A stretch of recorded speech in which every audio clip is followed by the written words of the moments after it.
Election না করলে পদত্যাগ করতে দিব না, মানে পদত্যাগ করবেন আপনি কিন্তু 9 তারিখের পরে, তার আগে না, আপনি আগে ইলেকশন করে দিয়েছেন। এখন তারা বলতেছেন জুলিয়াস সিজার তালুকদারের নামে কোনো সুনির্দিষ্ট অভিযোগ নেই। জুলিয়াস সিজার তালুকদারের নামে বিশ্ববিদ্যালয় প্রশাসনের কাছে অভিযোগ দেওয়া দুইজন লোক এবার ভিপি ক্যান্ডিডেট হিসেবে আছেন, বিনিয়ামিন মোল্লা আছেন এবং আমাদের তাসনিম আফরোজ ইমিয়াপা আছেন। এরা দুইজনই, মোল্লা ভাই এবং ইমিয়াপা দুইজনই হচ্ছে ওই সময় আক্রান্ত হয়েছেন জুলিয়াস সিজার তালুকদারের নামে। তাহলে এটা অপমানজনক না যে ভিপি পদে তারাও দাঁড়াবেন, আবার এই আপনার জুলিয়াস সিজার তালুকদারও দাঁড়াবেন। এখন তারা বলছেন যে এটার কোনো অভিযোগ নাই, কিন্তু অভিযোগ যে প্রশাসনের কাছে ছিল সেই অভিযোগ হারাই গেল কেন? 2019-এ তো অভিযোগ দেওয়া হয়েছে, তাহলে সেটা খুঁজে বের করুন। সেটা তারা নিজেরা খুঁজে বের করবে না, এখন আর প্রার্থীদেরকে বলবে যে হচ্ছে আপনারা আবার এসে অভিযোগ দেন। এগুলো কি ফাইজলামি শুরু হয়েছে? আর আমরা বারবার করে বলতেছি যে ভোটার সাপ্রেশন হয় এমন কোনো কাজ করা যাবে না, যাতে সর্বোচ্চ সংখ্যক ভোটার ভোট দিতে আগ্রহী হয় এমন ব্যবস্থা করতে হবে। আপনি দেখেন 7-8 তারিখ পর্যন্ত তারা পরীক্ষা রেখে দিচ্ছে, এতে করে অনেকে প্রার্থী হইতে পারতেছে না।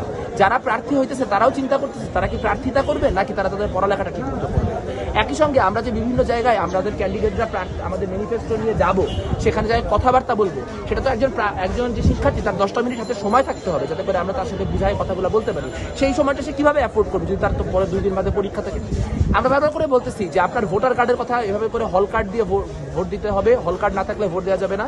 এই নিয়ম খুবই জঘন্য একটা নিয়ম, কারণ এটার মধ্যে দিয়ে ভোটার সাপ্রেশন হবে। অধিকাংশ অনাবাসিক শিক্ষার্থীর কাছে হল কার্ড নাই, তারা হল কার্ড করার প্যারার কারণে অনেকে ভোট দিতে আসবে না। তাহলে এই যে ভোটার টার্ন আউটটা লো হবে, এটা দায় কি ওনারা নেবেন?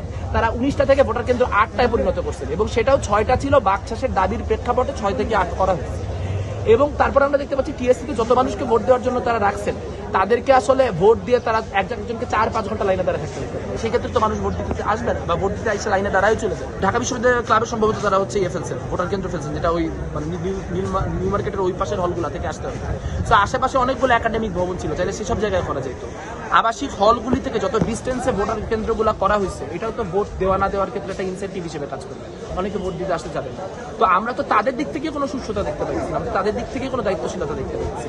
এখন যখন পুরো জিনিসটা একটা খুবই জটিল পরিস্থিতি তৈরি হয়েছে, আমার ধারণা তখন তারা কাকে দোষ দিয়ে পার পাওয়া যায় সেটা খুঁজে বের করার চেষ্টা করছে। আর আজকে তারা একটা কথা বলছে যে কোন পক্ষ তাদেরকে চাপ প্রয়োগ করতেছে, নির্বাচন হইতে না দিলে তারা পদত্যাগ করে বলবে। তা পদত্যাগ করে বললে আমার লাভ কি? আমার তো নির্বাচন হলো না। যদি পদত্যাগ করে বলে তাহলে লাভ কি? আমরা তো ওনাদের পদত্যাগ করতে বলছি 3 মাস আগে, 4 মাস আগে, তখন তো ওরা পদত্যাগ করে না। আমরা তো ওনাদের পদত্যাগের দাবিতে আন্দোলন করছি, তো তখনই পদত্যাগ করেন। তাহলে আমরা ঠিক ছিলাম যে প্রশাসনের ন্যূনতম ক্ষমতা নেই, কোনো একটা ক্যাপাসিটি নেই কোনো কিছু করার। ডাকসুটাও তো একরকম তারা মানুষজনের ফোর্সের মুখে দিচ্ছে। এই ক্যাম্পাসে আমারও অনশন হয়েছে, এইটা হয়েছে, সেটা হয়েছে, তারপরে একরকম তারা বাধ্য হয়ে ডাকসু তফসিল ঘোষণা করছে। তাহলে আজকে যে তারা বলতেছে, তারা এমন একটা ভাব করতেছে যেন ডাকসু সবকিছু তারা ঠিকঠাক ভাবে করতে চায়, বাহ্যিক শক্তিগুলোর প্রভাবে তারা করতে পারতেছে না। আমার বুঝান তো কোন বাহ্যিক শক্তি তাকে 7 তারিখ 8 তারিখ পর্যন্ত পরীক্ষা রাখতে হয়েছে?